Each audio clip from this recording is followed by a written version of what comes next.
মতটার একটাই মত হবে, সেটা ইসলামী আন্দোলন আগামী দিনে ইসলামী সমাজের জন্য সংসদে যাবে, বিজয় নিয়ে তারা সংসদে যাবে। রাজি আছেন? আর কি রাজপথে মাইক খেতে চান, জেলে যাইতে চান?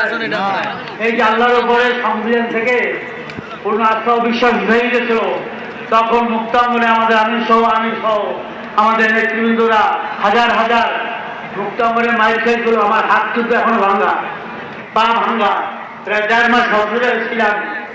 আপনারা জানেন না, ভুলে গেছেন? তাহলে সংবিধান থেকে আল্লাহর উপরে পূর্ণ আস্থা ও বিশ্বাস নিয়ে গেছে।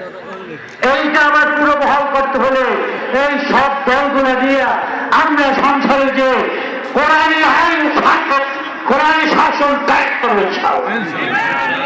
কি বলেন ভাইরা, রাজি আছেন? আজকাল যে বলা হয়েছে বারবার যে আগামী নির্বাচন জাতীয় নির্বাচন, এই জাতীয় নির্বাচনের পূর্বে আমরা স্থানীয় নির্বাচন চাই। সব দল বলে গেছে, ঠিক কিনা?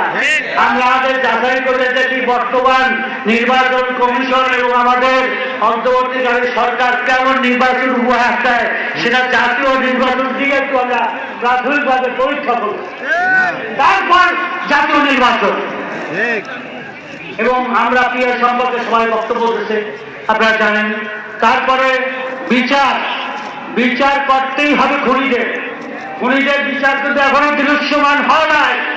খুনিদের বিচার না হলে আবার ফ্যাটির জালেম এই ফ্রাউন আসিরার যারা দোষর, যারা উত্তরসূরি এখনো ভাবতে পেরে আমরা জমিনে তারা চুপ করে আছে, তারা এক করে জাগ্রত হবে, এদেরকে ভাষার কাছে ঝুলাইতে হবে এবং দৃষ্টান্তমূলক শাস্তি দিতেই হবে।